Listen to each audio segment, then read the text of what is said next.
Hey Encino, we've made exciting upgrades to your Amazon Fresh store, and it's time to celebrate with savings. Pick up our circular in-store and find big deals updated every week. Visit your refreshed Amazon Fresh grocery store on Ventura Boulevard. Blog Talk Radio. Blog Talk Radio.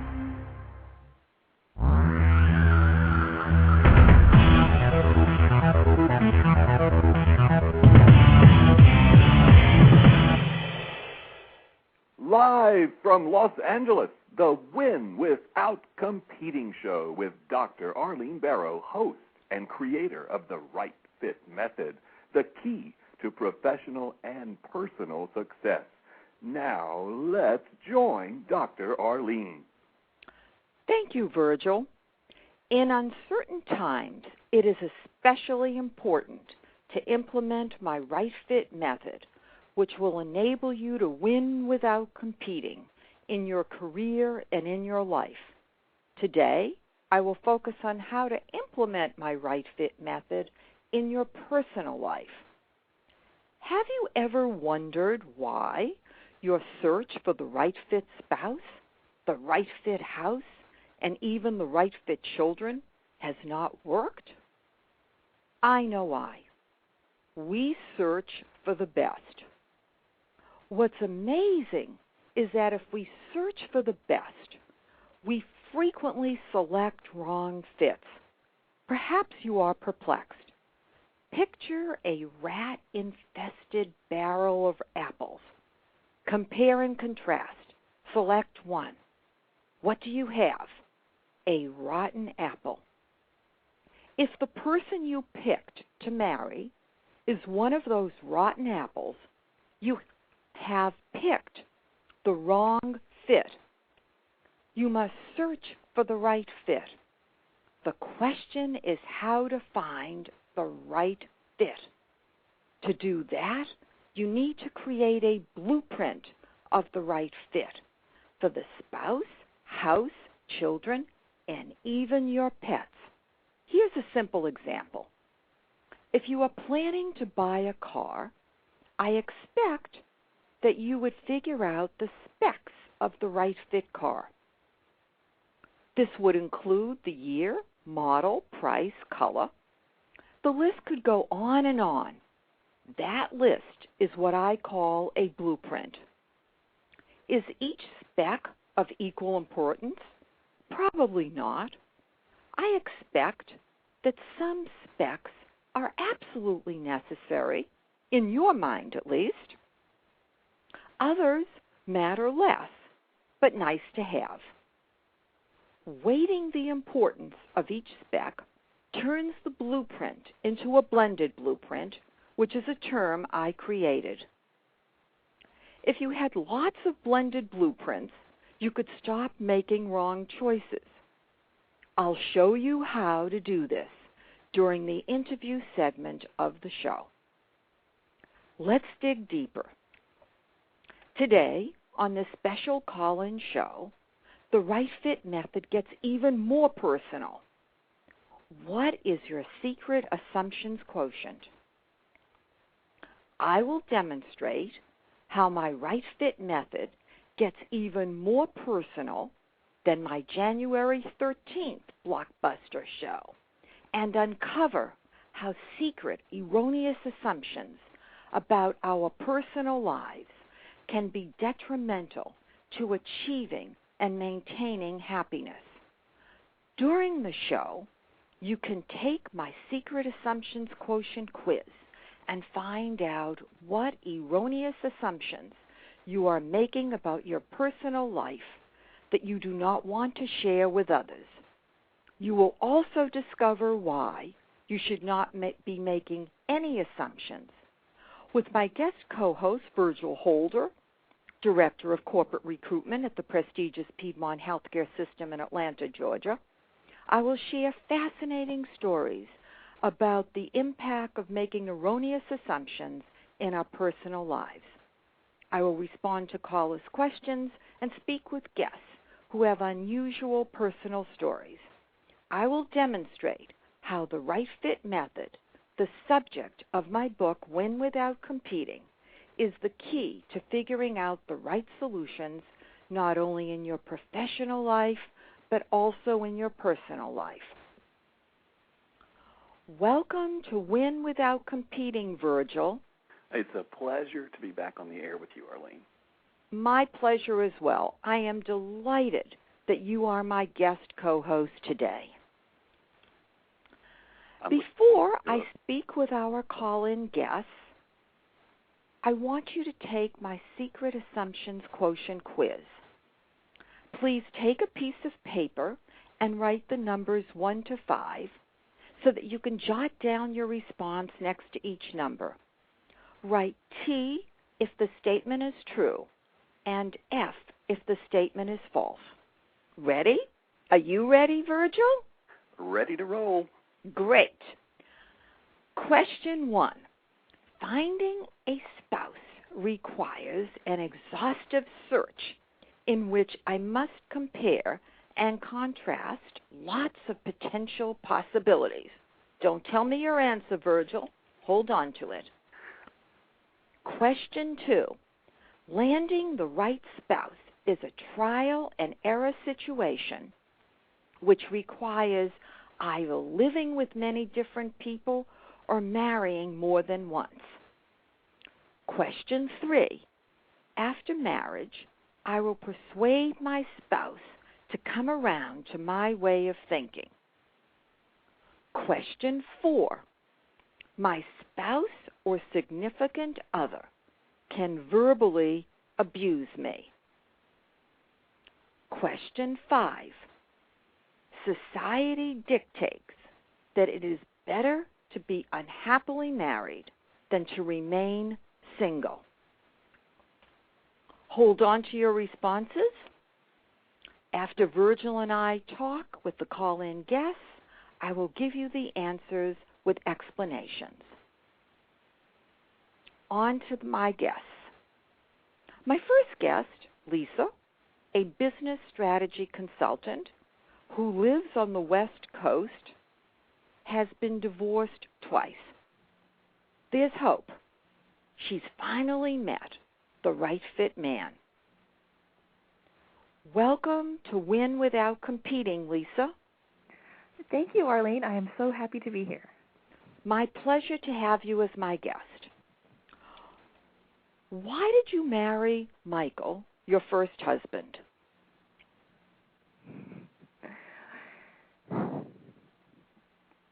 That's a really good question.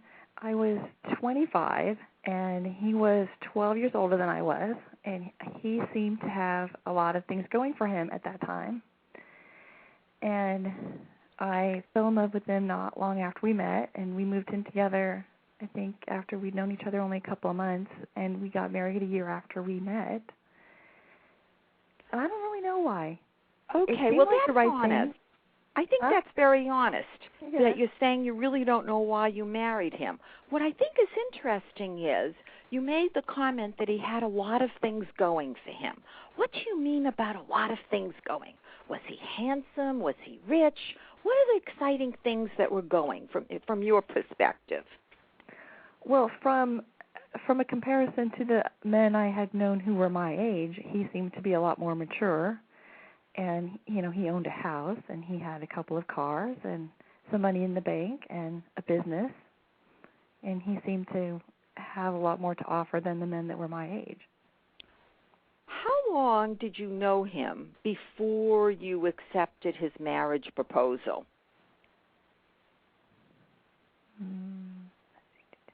About 8 months. 8 months. Okay, fine. I know from our discussions about your relationship with him that you had told me he was verbally abusive during the marriage. Was he verbally abusive prior to the marriage?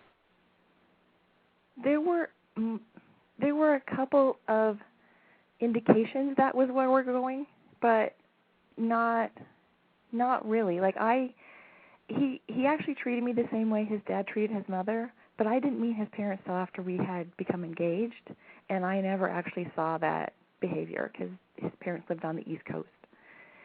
so we didn't see them very often. But it wasn't until after we were married that it really got bad, because his attitude was he could treat me any way he wanted to because I wasn't going anywhere. That was his example. His parents had been married a long time, 40 years at that time, and his mom got close to leaving once, even had a guy offer to take her away with her 4 children, and she chose to stay.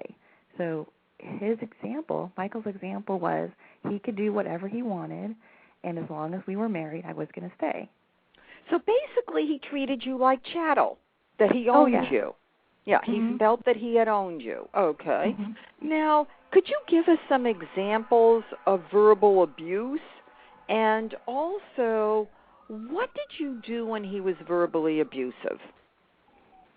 Well, his favorite thing to say was, "How could you be so stupid?" Even if the mistake that I made was correctable, he would still go on and on about how could you possibly make such a mistake like that? And really, if you look up at the term in the dictionary for berate, that's exactly what he did all the time. And about everything. About every choice I made, everything I wanted to do, my friends, my family, everything was like that. So what did you say to him when he made those comments over and over again? Well, in the beginning, I fought with him about it. And the last 6 months, I stopped fighting, and I just let him say what he needed to say, and ignored him. That worked much better. And then the last, 3 months of our marriage, I started asking him some really difficult questions, like, would you treat someone you worked with this way? Because we had a business together, too. Would you treat someone you worked with this way if they made the same exact mistake? And he said, no, I wouldn't. I was like, well, why do you treat me this way that way then? And he said, because you're my wife and I can. Yeah, he really had a terrible model in terms of his own parents. Mm-hmm. When did you decide to divorce him? And how long were you married at that point?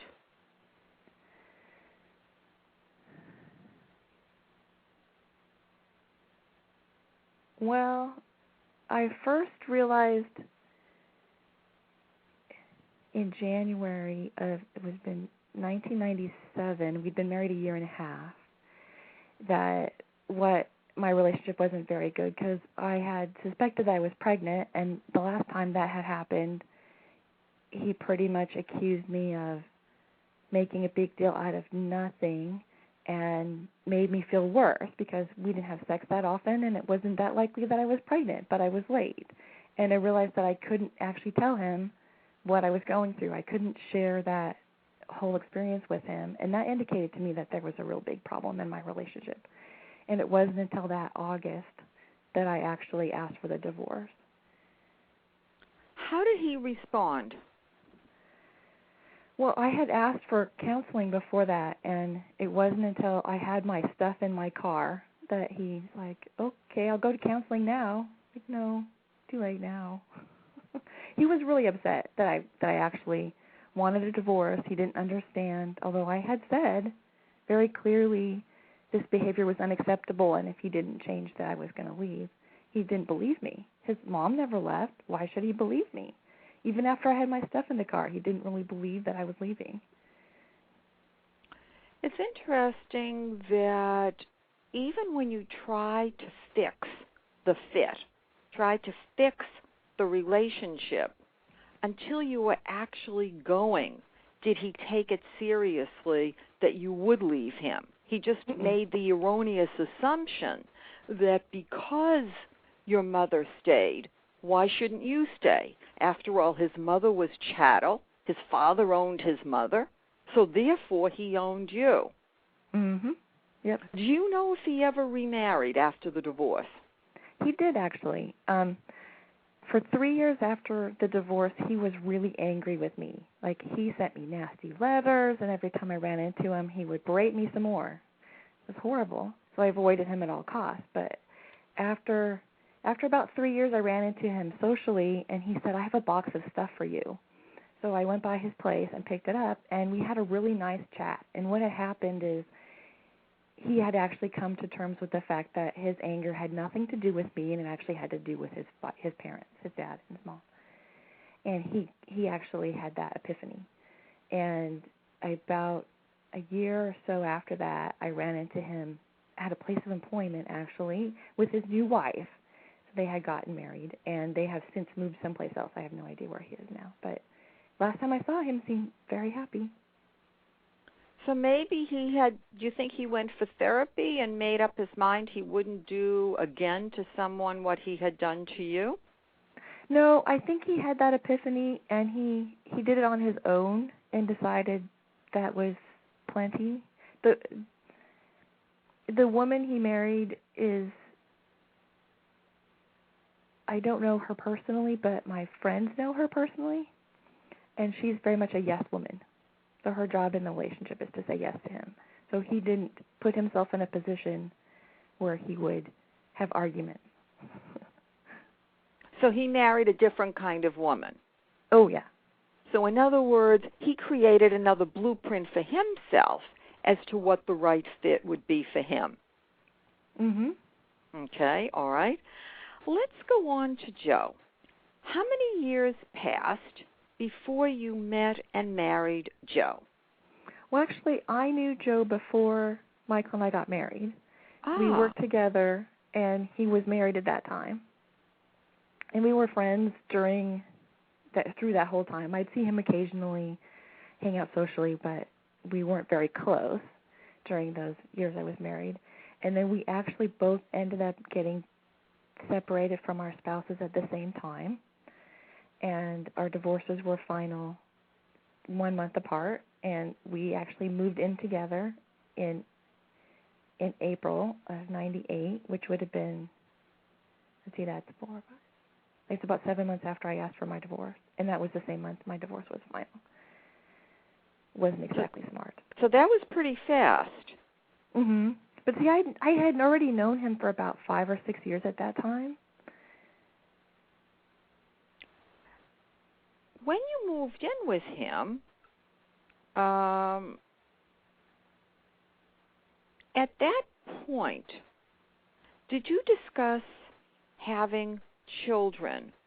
And did you know at that point that the moving in would ultimately lead to marriage? He knew that I wanted a family. We had talked about the fact that I wanted a family, but he would never say one way or another if he wanted kids. And I figured my assumption was that just because his first wife didn't want kids, he never really thought about it. That was my assumption. And so I just let it slide that he didn't have a strong opinion one way or the other. But I was very clear that I wanted kids. And even before we moved in together, it was our intention to get married.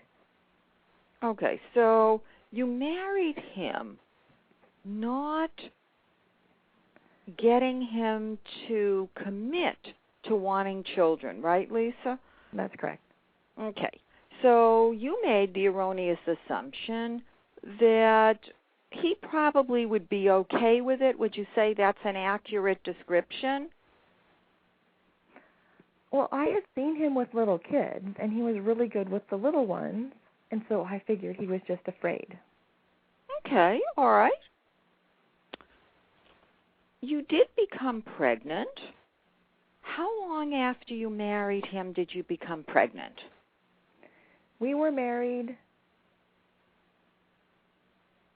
3 years, and we had been together for 5 at that point. What did he say when you told him you were pregnant?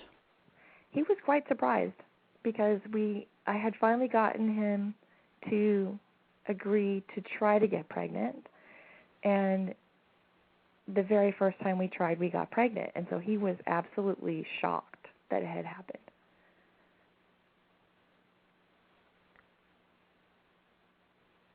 What happened when you told him that you had a miscarriage? Well, the baby was actually born at 21 weeks gestation, and 20 weeks is considered a miscarriage. 21 weeks I actually had labor and delivered a baby and named him and everything. So I had a baby. Okay. And he was there with me in the delivery room, and it was hard for him to see me in pain. And at that point, halfway through the pregnancy, he was kind of starting to feel a little bit connected to the baby, maybe, but not as much as me, obviously.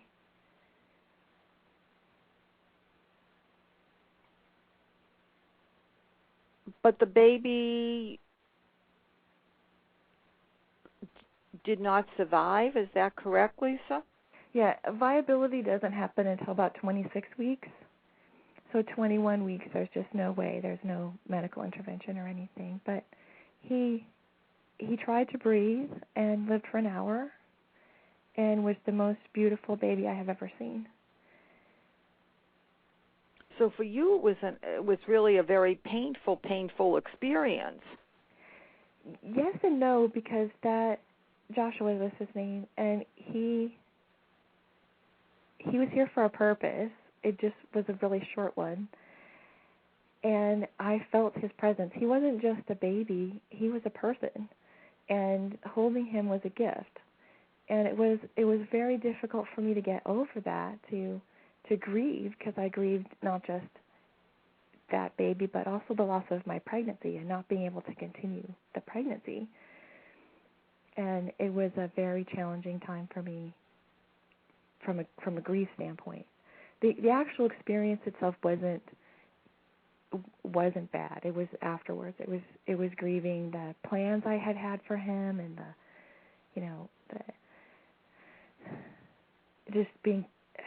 the hardest part was just getting through the rest of those 5 months until my due date was the hardest part, and telling my family, my friends. I see. Was he supportive at all during this period of time, or do you think he had a sigh of relief? He was as supportive as he could be. I don't want to judge him and say that he was horrible, because he really was as supportive as he could be. He just didn't have the same experience that I did, so he didn't understand how difficult it was. And I felt like he was actually a little relieved that we had lost a baby. And in fact, a friend of mine was pregnant at the same time and was due the same week. And they would come over for our annual barbecue. And after a couple of years, I said to Joe after the barbecue was over, I said, this is the first year I didn't look at little Tommy and think of Joshua.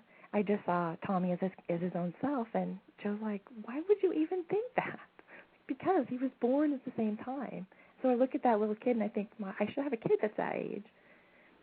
He just didn't understand the long-term repercussions of it, more so.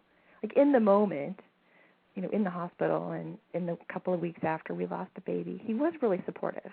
But he didn't understand the long-term consequences and how that affected me. Because losing Joshua changed me, made me a different person, and Joe didn't understand that at all. What happened when a friend moved into your home with children? I thought it was the best thing ever. I didn't parent these kids. I was giving our friend a chance to learn how to be a single parent. He'd not done that before. So I didn't parent them, but I loved their energy. There's three. They were 5, 7, and 11, and I just loved having them around.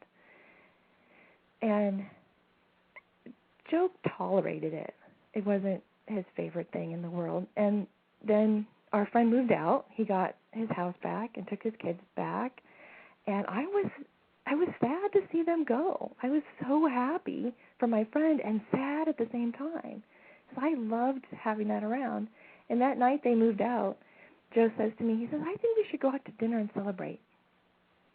I'm like, celebrate what? He's like, they're gone.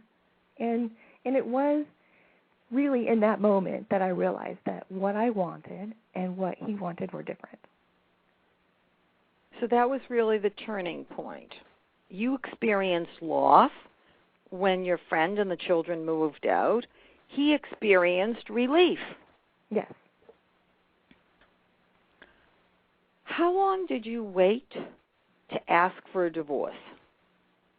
Well, that was an epiphany that made me realize that my relationship wasn't what I had thought it was.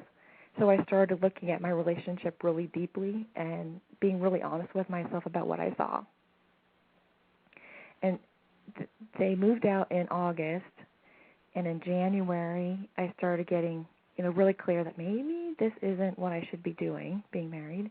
And it wasn't until July that I asked for the divorce. And by that time we did counseling the year before. We had done counseling actually right about the same time our friend was living with us. So we'd done a couple of months of counseling, and he knew I wasn't happy. And how many years were you married to Joe before you got the divorce? We were married for 8 years. 8 years. Okay. And then I know that you dated for a while because you weren't ready to get serious again. And you finally realized that you needed to figure out the right fit prior to marrying again. You created a snapshot of what you were looking for in a person. I use the term blueprint. Tell us about the blueprint that you created.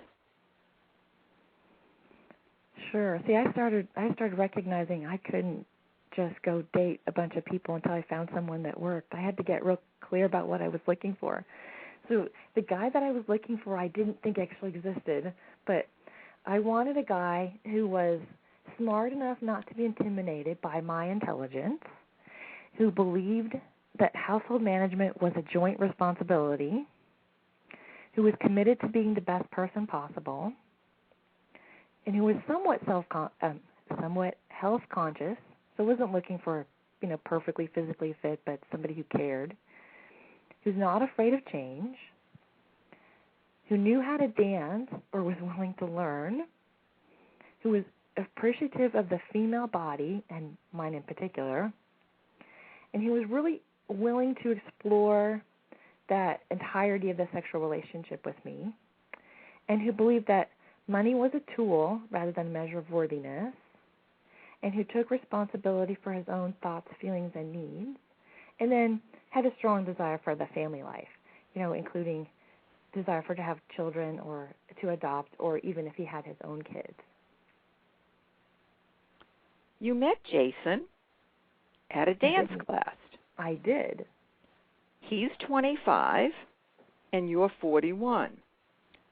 Marriage and children are on the horizon. Why is Jason the right fit, and does he really match your blueprint? Well, I met Jason dancing, so he had one of the things on my list already, and then in our conversation, the very first conversation we had, he mentioned something else that was on my list. So I was immediately going, this guy's interesting. And as we started dating, I discovered things. He demonstrated the things on my list. So he would demonstrate that he liked my intelligence, or that, he helped me with stuff around the house, and I would say something about it, and he's like, "Of course I'm helping you. It's what you do." Right? So he started demonstrating the things on my list really early on. And so it was only maybe 2 weeks in to our relationship, where we had been dating, that he had actually checked off everything on my list. Did he share with you his list? Or did he have a list? He didn't have a very formal list. He had a couple of other serious relationships in his life, but nothing that lasted very long.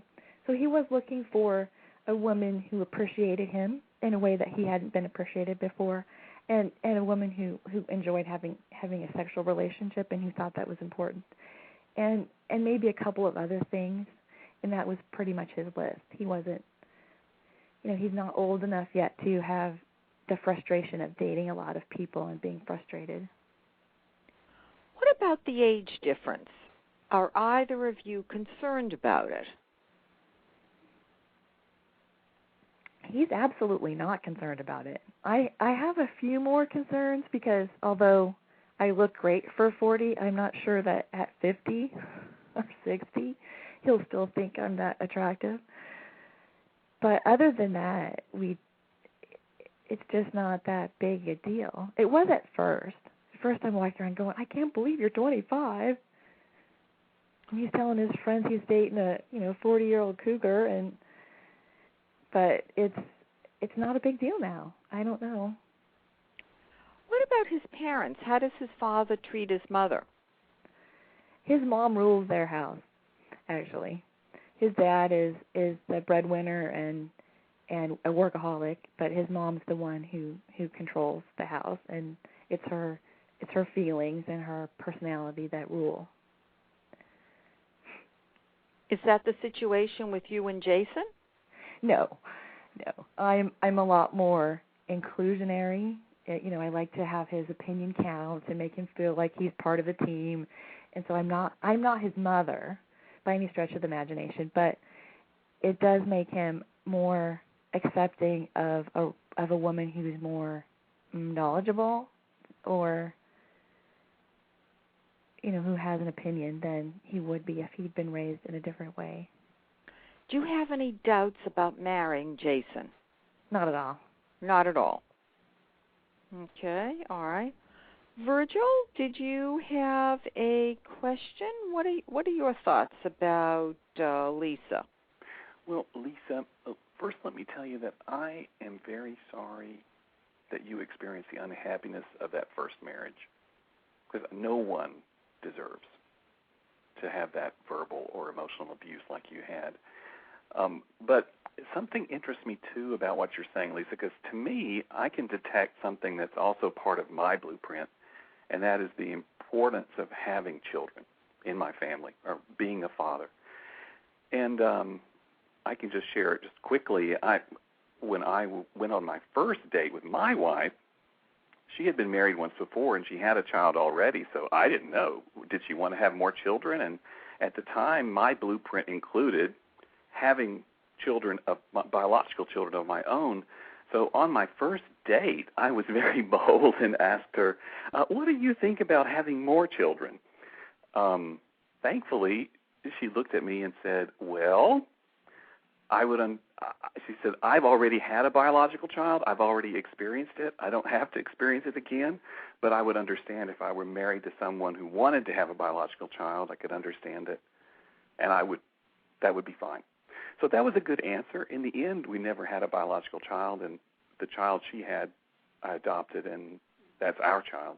But what I'm wondering is, how did you approach the subject with Jason? How did you find out for certain that he feels the same way you feel about having a child? Because I think that's really important to you. That was actually really easy because within the first week of our dating, he asked me if I wanted kids. Okay, all right. Oh. That's interesting, given that he's so young, that he really is focused on that. That's wonderful. Yeah, and it's really fun because he sends me, he has like a little few minutes at work where he has to just kill some time while he's waiting for some computer thing to work, and he'll search the internet and sends me articles on having babies after 40 and parenting. He's really funny. No, he definitely wants kids. Wonderful. Well, Lisa, I want to thank you for sharing your story. I know that our listeners will benefit from your journey. I hope that you and Jason have a wonderful life together, and I look forward to hearing after you get married what's going on in the arena of having children. Thank you. I've enjoyed being here. Good. And please do continue joining us. I may bring you back after I finish talking with our next guest. My next guest, Cynthia, is an English teacher and author, lives on the East Coast, and has been divorced once. She transformed her painful search for the right fit man into a creative product. Welcome to Win Without Competing, Cynthia. Oh, thank you. It's a pleasure to be on your show. You met and married David when you were in college. The marriage lasted for 13 years. Yes. Why did you marry him? At the time, he appealed to me. I thought he was very kind, and I myself lost my parents when I was very young. So I think that the person that I chose was not the right person. I still had a lot of healing to do from losing my father when I was 17 and losing my mother when I was 9 and being on my own in college. Do you think that you married him because you were trying to create a family for yourself? Oh, definitely.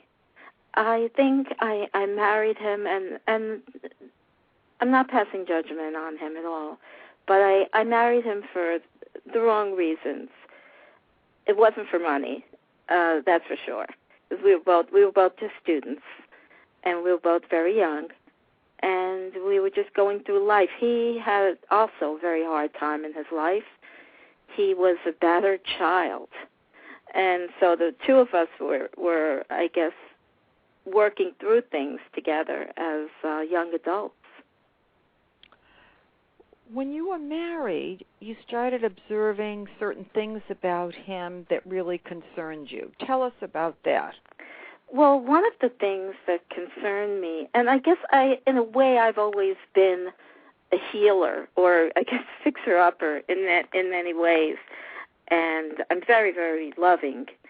And he'd wake up in the middle of the night, and he'd be screaming because I imagine that he was from a beating he got when he was younger. And it was those types of things that were the first concerns. And there were times when it sort of escalated, and he verbally abused me. And through the years, I've changed a great deal. So I'm a lot more independent and tougher. But at the time, I was not that way. Well, you were young, so yes. And did you have difficulty speaking up when you were young, Cynthia?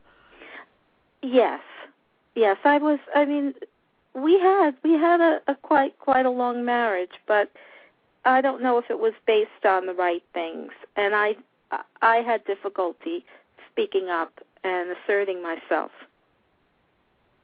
I know you told me that he also became a heavy drinker and a heavy smoker. Yes, that's correct. Had you not observed any of that when you met him when you were in college? He gave up smoking for me because I told him that I could never be with anybody that smoked.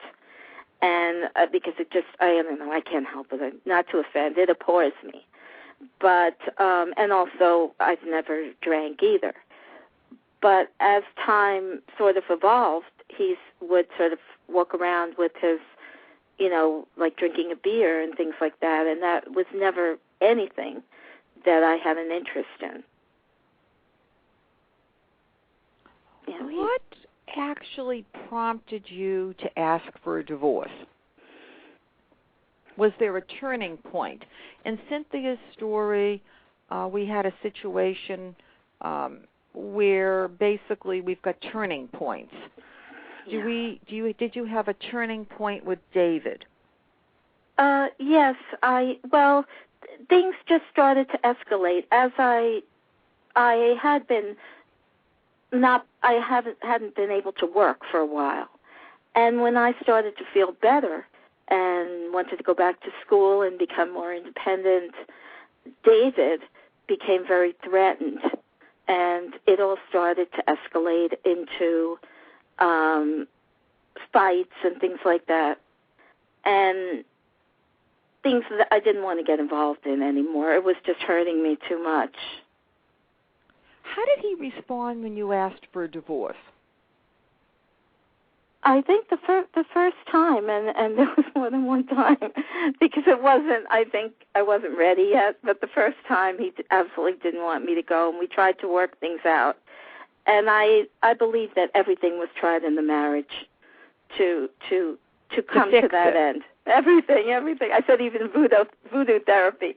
Everything was tried in this marriage. And, when it didn't work, the marriage counselor looked at me and he said, you know what, it's over. And I said, okay. Yeah, because, you have to accept when it's totally the wrong fit and you can't fix it. I'm so loyal. I think I was much worse as a younger child, but fiercely loyal, And when I did leave, I really evolved. It was amazing. Because you were set free. You were set free. You were set free to grow. So, are you in touch at all with David? No, I'm not. I know he's out there. He occasionally asks my friend about me. I have a mutual friend. But I was very clear that we have no children together. And I didn't accept any alimony. And there was no need for him to contact me. Unless there was a dire emergency, there was really no need because he was contacting me constantly. Ah, okay. So you had to really shut the door then. I had to do that. Well, at least you were capable of doing it. Some people have great difficulty and can't do that. So I think that's commendable that you were able to do that. Yes. And it's seldom when I speak of him, if somebody happens to ask or he happens to come up in conversation. This was a very long time ago. I'll speak about him, but it took me a while to heal from that relationship. Did he remarry, do you know? I believe, yes, he did remarry, and he did have a child. Okay. After you divorced David, I think not too long after, you met Mark. How many years elapsed between the time you divorced David and met Mark? How many years? I'm looking at... would you say a year, 2 years? Approximately. A year. Anybody who I met within the first year, I would just say, I told them that I'm freshly divorced and I couldn't form any relationships. And then I met Mark, and we were friends, and that slowly evolved. You fell in love with him and wanted to live with him or marry, correct, Cynthia? Yes. Okay. He didn't want to do either.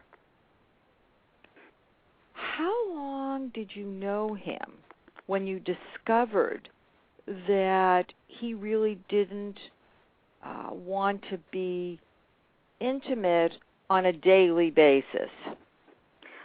Well, before you judge me, I did stay in longer than I should have. But it was a great friendship, and I was recovering from my divorce, my long marriage. And I actually went out with him for 9 years. I look back and I go, oh, my God. But it was wonderful. It was fulfilling for me, and it was only really the last few years that I wanted something different, and he was not able to give me that. I think truly he was just limited in that respect. It wasn't that he was in any way not a good person. He was just limited in that respect. Yeah, I'm not judging you, but I think what happens is, we all get older, and life passes us by. And for women who want to have children, early in life, because I know that you're over 40, for women who want to have children, they do have to pay attention to the time moving here. Because absolutely. Otherwise they're going to suddenly say, oh, my, I'm now 50 years old, and I want a child. This is not exactly the right time. Not that it's impossible, but certainly it's more difficult on a woman to have children as she's older. I mean, there's no question. So I agree with you. Yeah, so it's not a question. So it has to do with, I think one issue has to do with the biological clock. So initially then, it was fine that he didn't want to move in together or get married. And then you figured out that it wasn't acceptable. Is that a correct characterization of this? I wanted more. And in the beginning, he was truthful. He said, I don't know if I'll ever be able to give you what you want. I'm not sure. And he was truthful with me, and I just said, oh, my God, I can't even imagine having a relationship as intense as the one I just had. And I said, it's not important right now. And it sort of was just left open-ended, and I believe we had a very good relationship, very solid, and it just wasn't something that ever could grow, though. So did you have any particular moment where you said, I will have to stop seeing Mark and turn myself into a new direction? What happened where you stopped seeing him on an ongoing basis? We had talked about moving in together a few times, and then he just was not able to do it. And then at some point where he was even going to get a larger place, I realized that wasn't going to happen. And I just told myself to stop fooling yourself. It's not going to happen. And I gave the relationship up. And the relationship could have just gone on like this for some women it would have been enough. For some women it would be fine. You know, if they were very, very busy with their career, maybe they would be feeling the same way so that they wouldn't need what you needed. So for some people it would be fine, but for you it wasn't. And how did he respond when you basically said that this wouldn't be enough and that you would need to basically say goodbye? I know that he's still a friend in your life, but you also have somebody that we'll talk about later on. So what did he say? And when I finally really wanted to give this up, he in every way he was always supportive. And he said, if this isn't doing it for you anymore, I don't want to hold you back. That was pretty final for us. We didn't go back and forth or do any cha-chas or, it was just pretty much, it was over. And that's when I decided to write my book. Yeah, let's talk about that, because I know the relationship with Mark caused you significant pain, which led to an act of creativity, your book. So how did you decide about gathering the stories that you wrote for those sweet nothings? How did the idea come to you? I stayed at my friend Jim, was very magnanimous and let me stay at his beach house for a week to recover. And during that time, I started to cry and get all upset and, what did I do? Everything all the women do and all men do when they break up.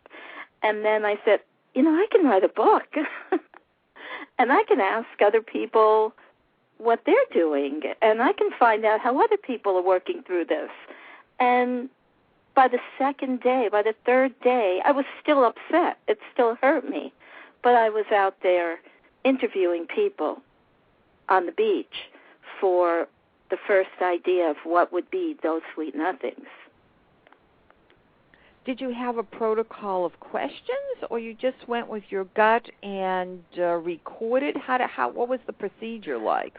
I never used a tape recorder. There was a small shop, and I went in and I bought a diary, and I started writing from the diary. And the name of the diary was Sweet Nothings. Ah. And I just, that was really cute. And there was a man and a woman on the front. And after that, I just started going around and asking questions, and everybody talks to me. And so it was really easy. And once I started to do that, I started to feel better immediately.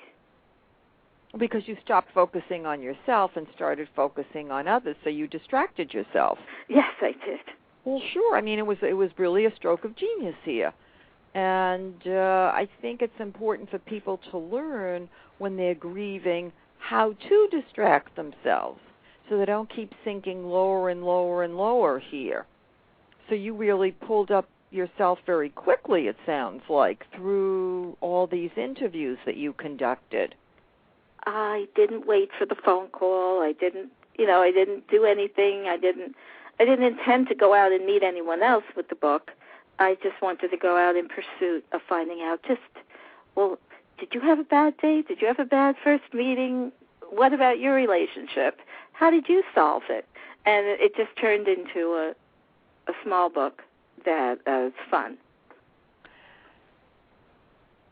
You definitely captured desperation in the stories that you report. There's no question, because I did read some of those stories. And I also think that there are erroneous assumptions that are inherent, sort of underlying or underpinning some of these stories, which is contributing to people's grief. And in some instances, to me, the search for the right fit mate sounded addictive, that people felt like they couldn't stop, almost like, in a race and you have to keep running. How did you feel when you spoke to some of these people? I was sad. I actually don't depict the book as funny. It's not funny. Oh, no, it's definitely not funny. Oh, Lord. It's very stark, and the poems are very, very intense. But what was actually therapy for these people was that they could talk about it. And you became, even though you weren't their therapist, they had somebody to share the story with who was a stranger. So it was easy to tell the story to a stranger. Like when you're sitting on a plane, and if you want to talk to the person next to you, you're not going to see that person again. So you can say basically what you would like to say about yourself. And the stories were anonymous, and I promised anonymity. And I used fake names in fake places, but everything else was, everything was anonymous, and they had no fear. Nobody ever knew who actually told me the stories, and they never will. And so in that way, they were able to open up to me. Which is wonderful. Why do you think that they were so desperate in their search? Because people don't understand what it's like to really be by themselves. I think from an early age we're taught to possibly, have the family, fill our lives. And there is nothing wrong with being by yourself sometimes and knowing what that feels like, having productive hobbies. Sometimes it's good to recover from a relationship, and people don't understand that. They feel that they have to find someone, that it's really important. And there was an act of desperation in many of the stories, trying to find that right fit. Oh, there's no question. I mean, you really you hear the pain. Yes. Yeah. Fortunately, you are now in a relationship with Richard. Yes. When I asked you prior to the show about whether he is the right fit, you said it is a work in progress. Yes, I did. What are you trying to fix? I don't fix anything. I don't fix anybody. Work in progress just means that sometimes we have to work it out a little more, in terms of talking. But I happen to feel that Richard is a wonderful man. Well, in other words, fixing something is a good thing. It's not a negative thing. Mm. Maybe, in other words, you can have a relationship with somebody that's a wonderful marriage, but there are always things that need to be tweaked to greater or lesser degrees.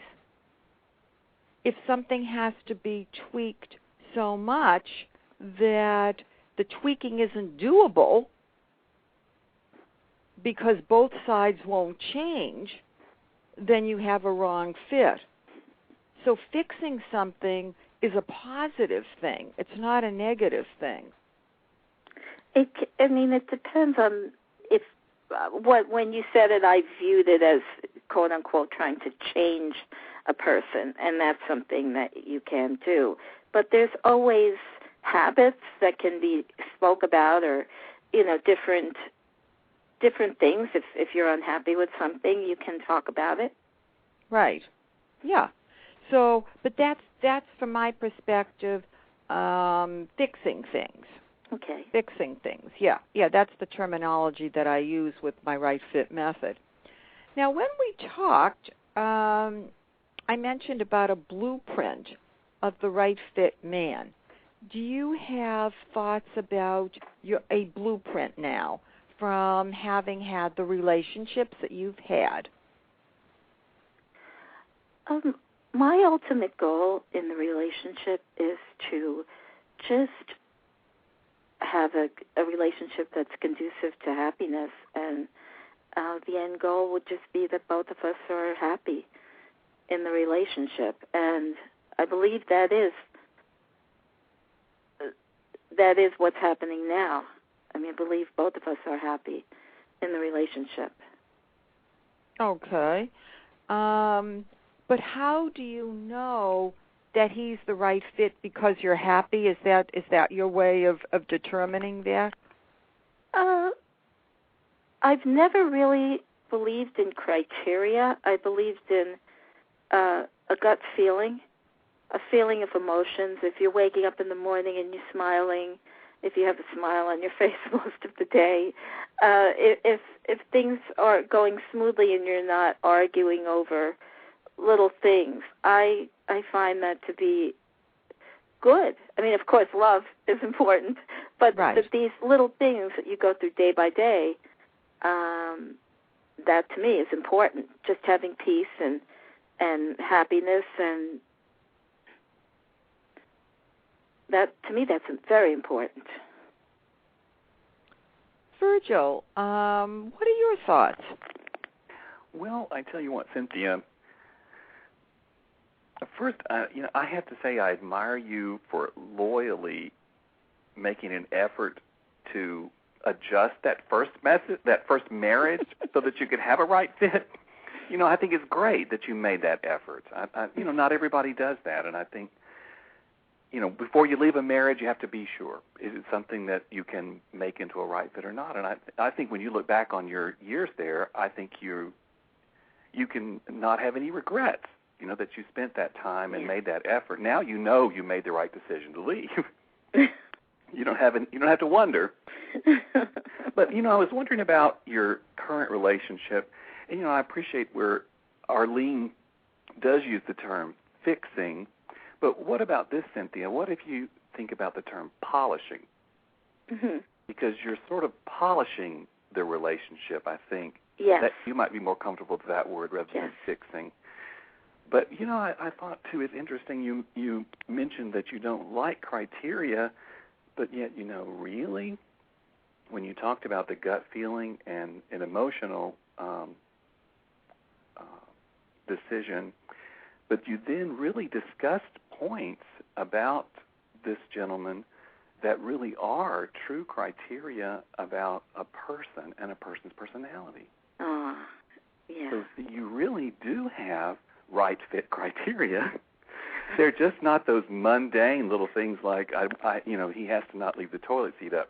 It's not those kind of things.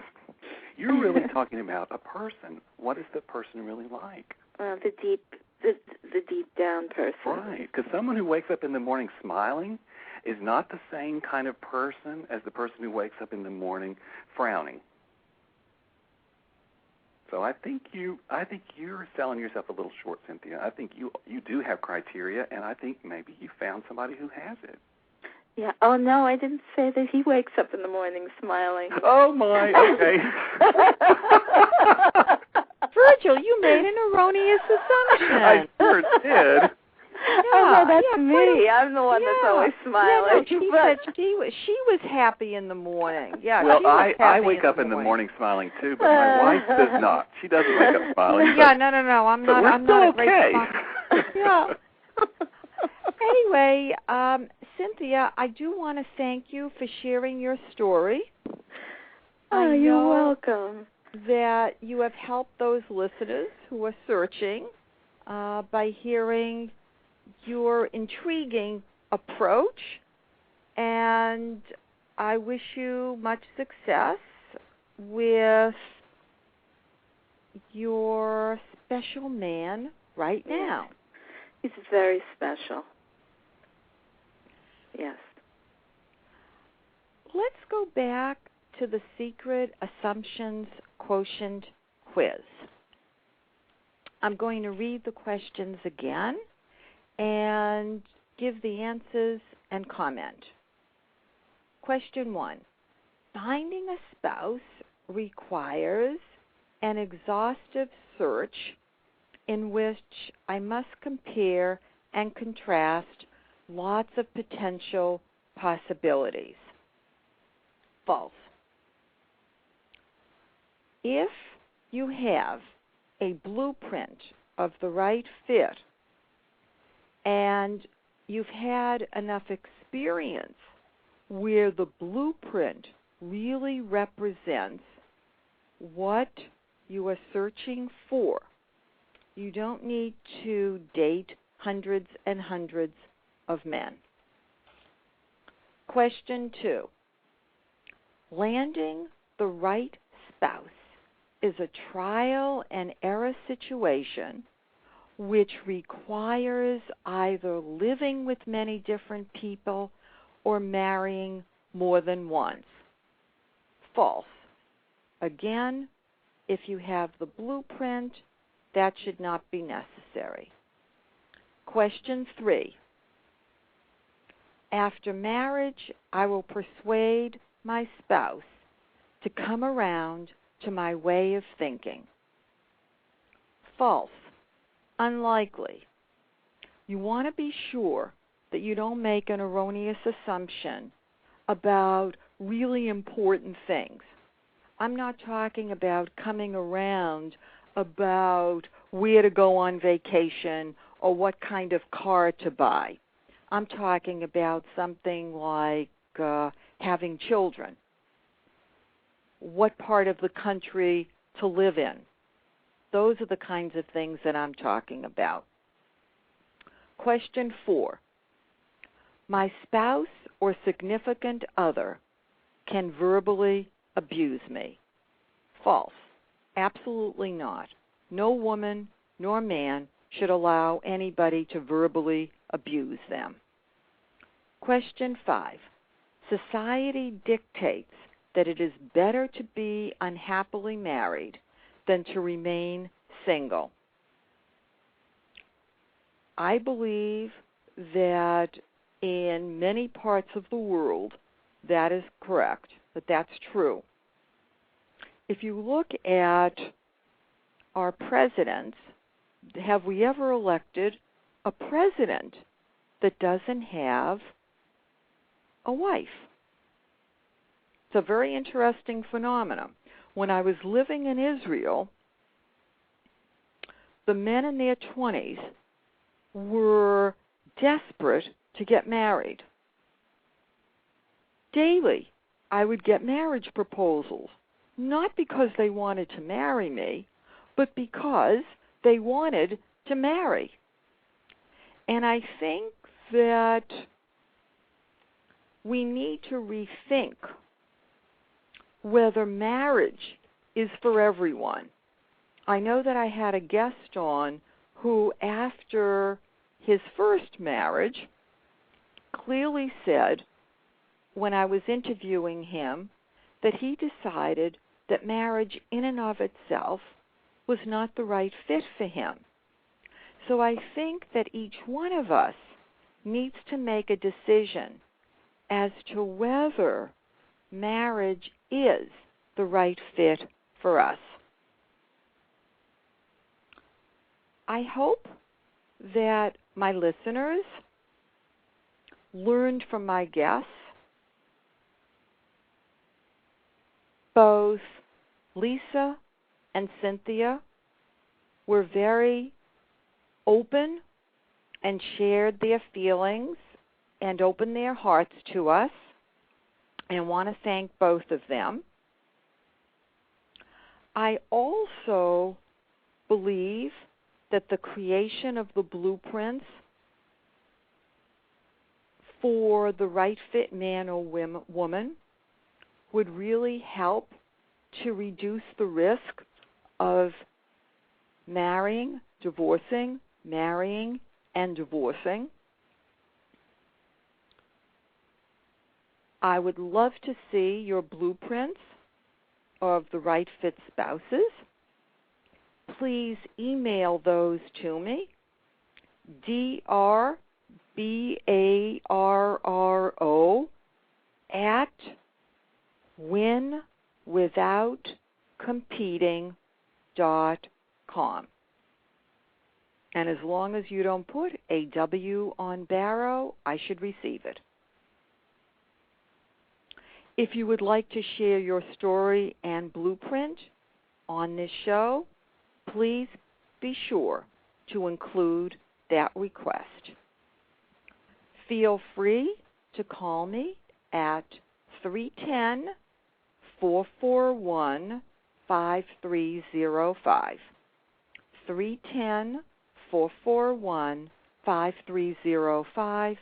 I'm based in Los Angeles. To listen to more Win Without Competing shows, I recommend my top 10 2009 shows.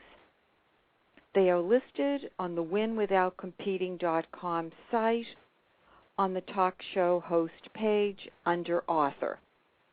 Note that these shows are listed in order of appearance.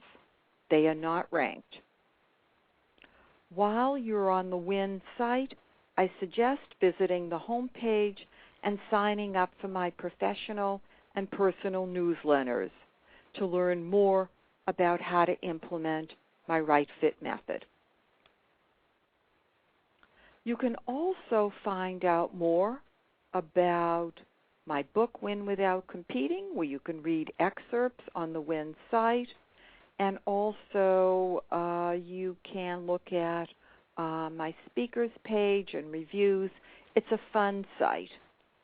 For information about professional mentoring and personal mentoring, as well as all of my radio shows since October of 2008, visit drbarro.com. That's drbarrow.com.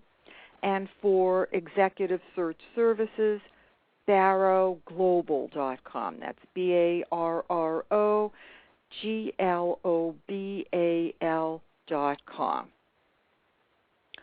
Thank you so much, Virgil, for joining me today. It was a great show. I enjoyed it very much. Remember this trigger tip. Walk down the right fit road and you will find professional success and personal happiness. Thank you for listening to the Win Without Competing show. Goodbye for now, Dr. Arlene.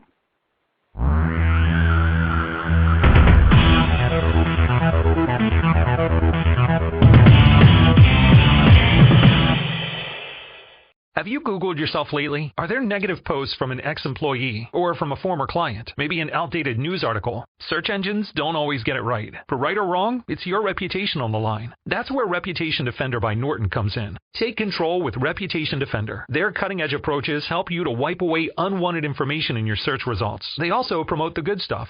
You can start by getting your free Reputation Report Card at ReputationDefender.com or call 800-811-4975 to speak to an expert. Introducing an SUV where everything for every passenger feels just right. The all-new 2025 Infiniti QX80. It's Infiniti's most luxurious full-size 3-row SUV that's full of customizable and advanced features. Individual audio easily isolates calls or directions to the driver's seat. So when you take a private call, it's easy to keep your business personal. With 64 customizable shades, you can set the interior to match your mood.